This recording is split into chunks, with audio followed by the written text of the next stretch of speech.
My colleague Thomas Varghese and I traveled to Armenia and Georgia in November to conduct a needs assessment, to learn more about its people, to learn more about its culture, to learn more about what the pressing needs are impacting the local churches there. It was like, for me, this is the first time visit to these two countries. Probably the first thing that I found compelling was the spectacular natural beauty of these countries that are squeezed between Russia and Turkey and Iran. They don't know quite what they are or where they are. The capital city was typical European, but leaving the capital city, the time just stopped for me. The clock stopped. Their means are so reduced. They want to do, but they cannot do anything. They've been in the middle of trade routes and armies and faiths for 2 millennia. My impressions of the people are they're very rugged.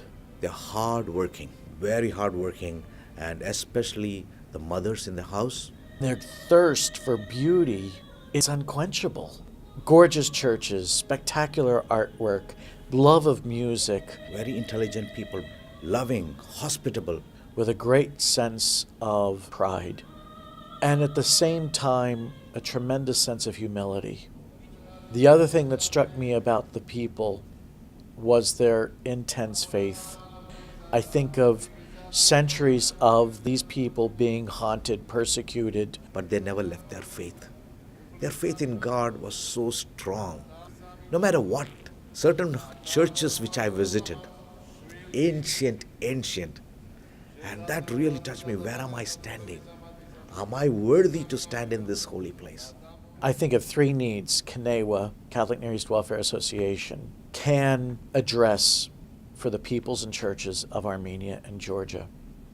One is care for the elderly. We see these elderly people been working all their lives. But because the economies in both of these countries have bottomed out since independence from the Soviet Union, you have these people who make almost no money, who are provided a state subsidy of maybe $50 a month. The two entities in both the countries are the Caritas Georgia, Caritas Armenia. These have centers for the elderly to come in the morning. These centers, they would have a roll and a cup of coffee in the morning and a hot meal in the afternoon. But that's not why they were there. They were there for companionship. One of the women, she was 86. She saw and she caught my hand, started kissing my hand, and it was emotional for me. Why? She told, you just came to see me. Nobody comes here. And the local churches there are doing incredible work on shoestring budgets. But they didn't even have enough money to provide heat for 1 month for about 500 people up in the north of Armenia. We're not talking about a lot of money. Two, I think that we can do something to care for the large number of children who now live in broken families.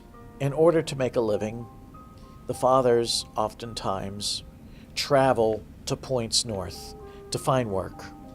They put down roots and they forget their families. It sounds horrible, but unfortunately it's the reality. And what has happened now?